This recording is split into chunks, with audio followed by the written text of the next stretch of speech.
Hi. Voice is a little raspy today, and I'll thank my kids for that. It is now fall, and now all of the family is getting sick, but that's just par for the course. I want to try something a little different today.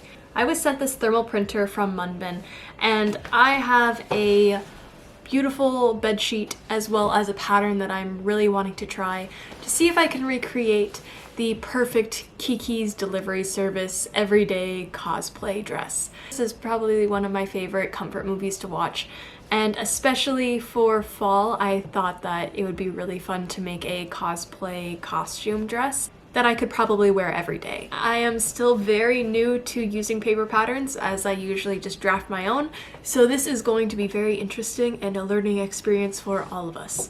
So let's just get right into it. So I was sent to try out this portable thermal printer from Munbin. This printer uses special paper, so there's no ink needed to print out documents or PDF paper patterns like you'll see me do in this video. The printer came with a roll of paper already installed, but I'm going to be using their pack of perforated folded paper, which is very satisfying to watch print. Both of these papers are also BPA-free, so it's super safe to use. It's all controlled using your smartphone via Bluetooth, or it can be connected directly into your computer using a USB-C cable that is provided. I'm so surprised at how lightweight this tiny printer is and yet how much it can do. One thing I will mention is that if you are using a Bluetooth connection from your phone, there is a limit for the PDF file that can be printed. So if you are printing a large file, you will need to connect to a printer. I was gifted this printer from Munbin, but they have offered a discount code for anyone that would like to try it out. This is honestly a game changer for me and makes me want to try out more digital patterns, so check out the link in the description to see for yourself all the possibilities that can be achieved with this printer. The pattern that I'm going to be using today is the Pearl Blouse from Studio Amity. It has a very lush gathered collar with very poofy sleeves. I think making this blouse just a little bit longer and turning it into a wearable dress is going to be the perfect thing. Obviously, the dress that she wears is a very basic and simple dress, and that's why I'm kind of going towards this pattern, because I want to make it more than just a very basic shift dress that she wears. I usually don't use printed patterns because, one, I don't have a printer. Two, I've never tried to assemble a paper pattern in that way where you kind of have to piece it all together. It's very intriguing. I am looking forward to doing it this time, but I've just never had the opportunity to use a paper pattern from a PDF or from an online purchase. So it's going to be very interesting to see. If this works out the way I think it is, I'm going to be very excited to have my options wide open for all of the printable patterns that I can now use and work with. In the meantime, let's talk about the fabric that I have. So this bed sheet is navy, and I need it to be a little bit more of a indigo color.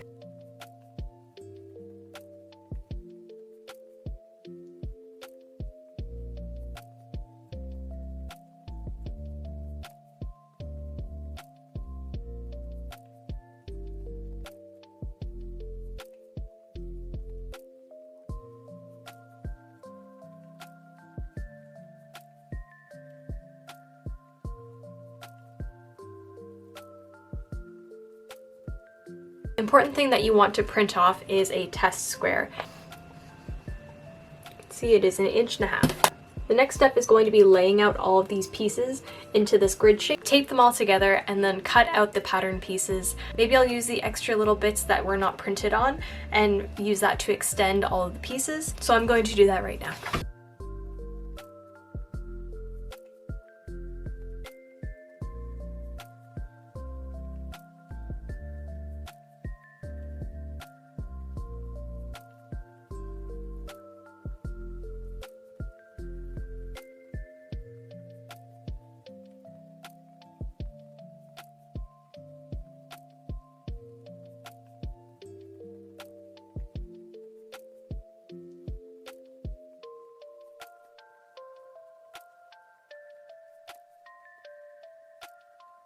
Back at another day. So now that we have everything cut out, it is time to assemble it all together. The beauty with patterns that aren't totally tight fitted to the body, you have the ease of knowing that a loose fit is going to fit your body as long as you follow the measurements. All I'm going to do is follow the instructions. It seems pretty straightforward. I think I'm just going to use the hem that was cut off of the bed sheet just to kind of save me some time, plus it's always nice to use up these little bits of fabric. Some supplies you might need for this project would include a 1/4 inch elastic, serger, sewing machine, ruler, scissors, safety pins, thread, and the fabric of your choice. A seam allowance of 5/8 of an inch has been included in the pattern. Next step that I did was overlocking the sides and bottom edges of the front bias bound strip. Once that was done, I aligned it to the center front edges of the neckline on the front bodice and pinned it in place. Sew along the V marking as indicated on the pattern, and then carefully cut down the center after stitching. Be careful not to cut through the seam. Turn the placket to the wrong side of the blouse and make sure that the sewn edges are neatly tucked in, and press in place. I just did a top stitch around this edge to keep it nice and flat.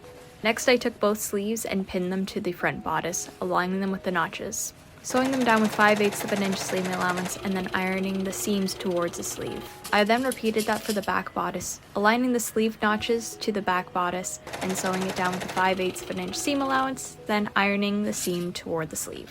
Once the sleeves were attached to the front and back bodice pieces, I then connected everything together by sewing down the sleeve and then down the side seams of the bodice. I'm also doing an overlock stitch after each seam that I sew just to prevent any fraying. I then did a gathering stitch along the neckline, doing 2 rows of a long stitch length with long tails so that I can gather it all into place. With the bias cut neckline facing, I'm going to make your basic bias tape. I'm going to fold the length of the fabric in half, creating a center seam, and then folding each of those edges in towards that center seam to make a bias tape. Just to finish it off nicely, you fold in the ends and then fold it in again and press everything so that it stays nice and crisp. Pinning this bias tape to the neckline, making sure that all of the gathers are nicely spaced. Opening up the bias tape and sewing across the neckline. Once the bias tape was attached, I then folded it up and over top of the seam allowance and hand stitched it in place for a nice clean edge. I next attached the ribbons in place on both sides of the neck opening. Next, to create an elastic channel for the sleeves, I serged the edge, then folded it in twice with my iron, leaving a small opening at the seam. I then measured my elastic, making sure that it would fit my arm, and then inserted it into the channel using a safety pin, sewing the elastic in place and repeating for the other sleeve.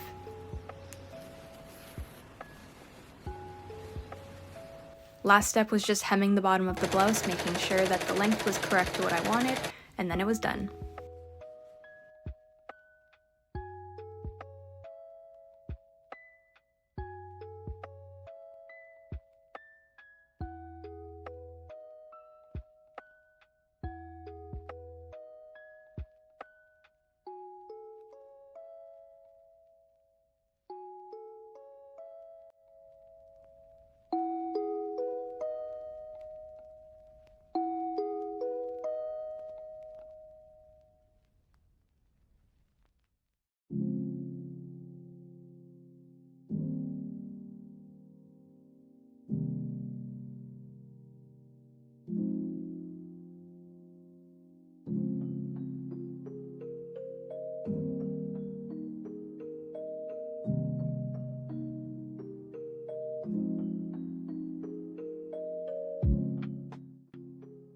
This is my first time ever trying out a digital pattern. I was so fortunate to be sent the thermal printer from Munbin. Being able to print patterns is such a new level that I'm able to achieve now with all of my sewing. There are so many patterns that I see online that I always wish that I could just print out the pattern and then make it. There are now quite a few patterns that I have bought from Etsy, as well as a few that I have saved from Instagram into a new folder for printable patterns that I want to try out.